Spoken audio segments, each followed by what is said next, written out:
And as long as you keep it sort of near the top, keep it fairly simple, fifth graders can do this. And once they get the feeling of the 1, 2, 3, 4, they start to get the pulse, they can do this pretty well.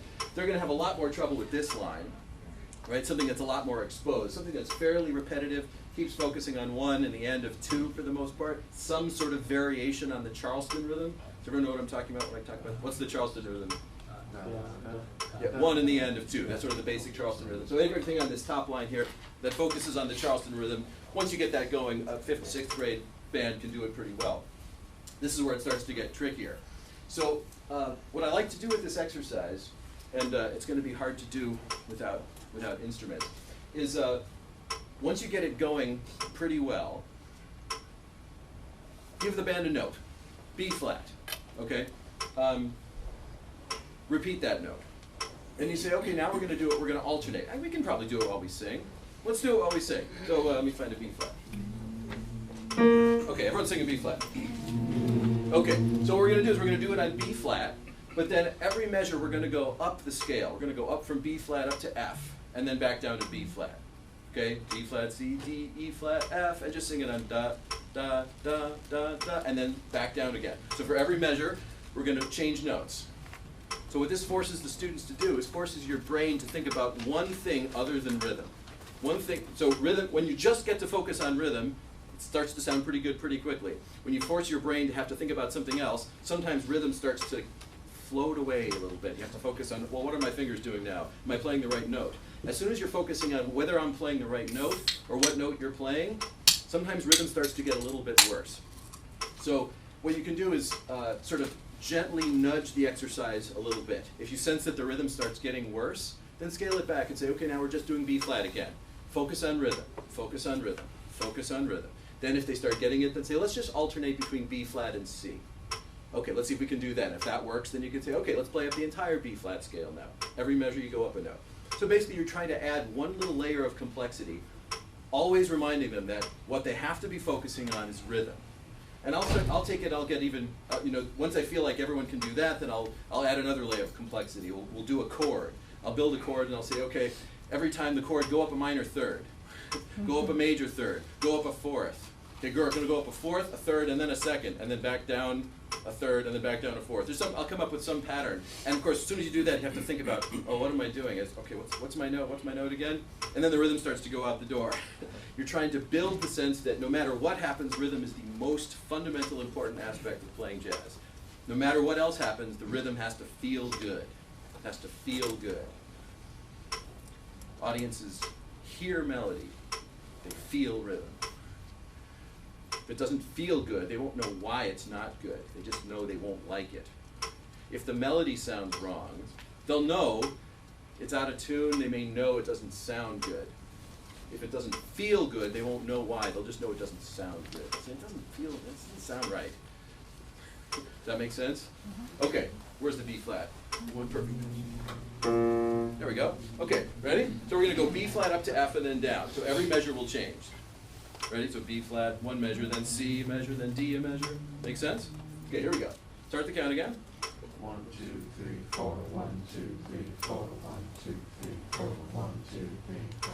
Da ba do da, da da da, da ba do da, da da da, da da da. Down. Da ba do da, da da da, da ba do da, da da. Up. Da ba do da, da da, da da.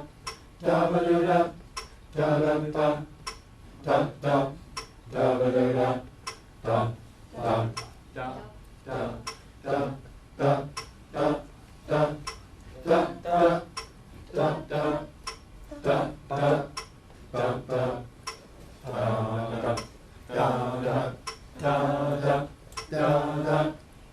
Da da da da da da da da.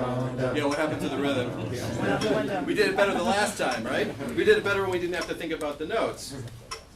Get my point now? Okay, let's try it again. Start the count. 1, 2, 3, 4. 1, 2, 3, 4. 1, 2, 3, 4. 1, 2, 3, 4. Da da da da da da da da da da da da da da da da da.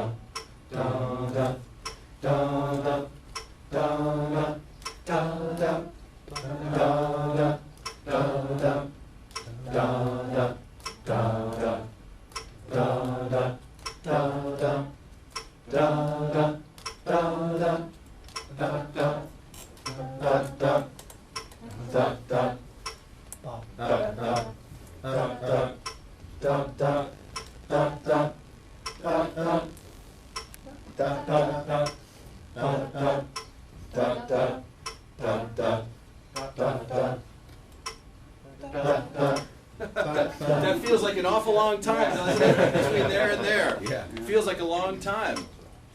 So if you're not if you're not reminding yourself that that click is on 4 and you have to feel where 1 is, that's always going to be early, right? You have to always feel where is 1? Where is 1? Make sure you're always in beat 1. Okay, let's start the count again. 1, 2, 3, 4. 1, 2, 3, 4. 1, 2, 3, 4. 1, 2, 3, 4. Da da da da da da da da ba ba da da da da da da da da da da da da da da da da da da da. Good. Da da da da da da da da.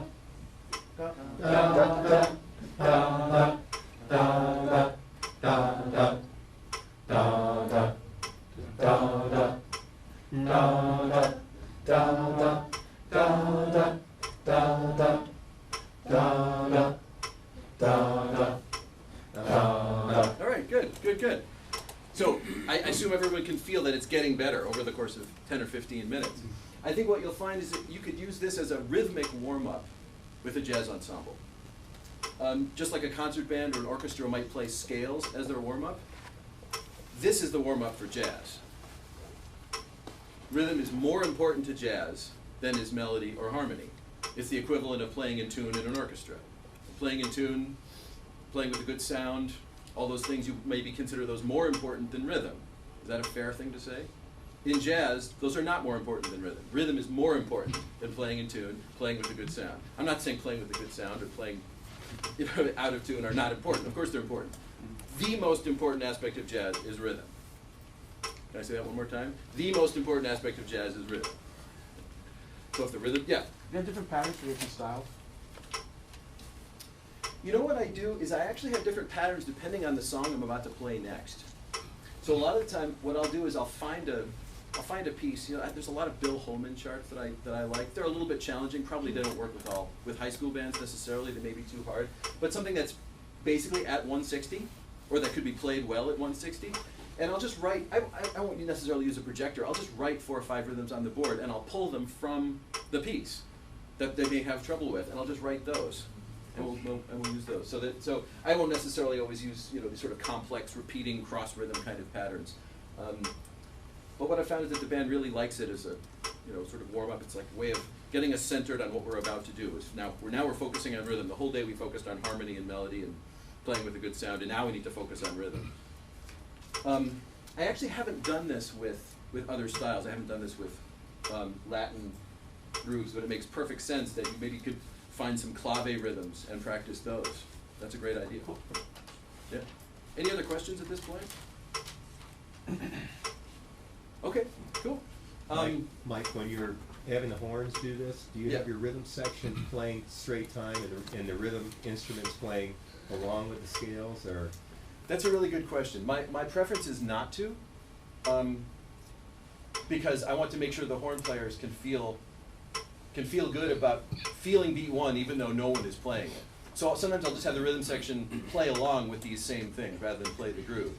But that's a perfectly valid exercise too, is to see whether the rhythm section can play along. You have to have the metronome pretty loud. Yeah. But it's absolutely a great exercise to see if they can keep playing along and find the click and play in good time with the click only on beat 4. My guess is that that's not going to work with a younger band at all. But with an older band, I think they could learn to play a solid 160 eventually and feel pretty good about it. Especially if you had it loud enough that everyone could hear it, so they could constantly adjust. If they get a little bit ahead, a little bit behind, they can adjust and find the groove again. Hey, Mike? Yeah. Do you expect a different duration with the rooftops versus the staccato? No, that's just laziness. Okay, Just laziness on my part. okay, Yeah, no, I wasn't, no. okay.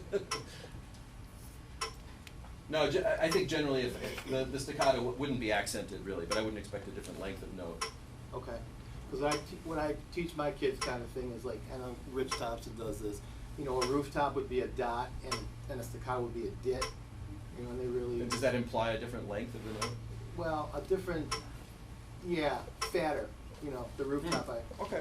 yeah, sit a little bit more on it. I think I'm maybe. I think if I were seeing that in a chart, I might sort of use my executive authority to interpret, maybe change, you know, depending on the context. I'm not sure that I would necessarily, other than the fact that the marcato to me indicates accented. Right. I don't know that it necessarily indicates a difference in length, because you know different jazz writers have done these things in different ways, Right, and right. there's no consistency necessarily. Okay. Any other questions? So like I said, I use this almost every rehearsal as a little warm up to get started. All right, everyone tired of the metronome?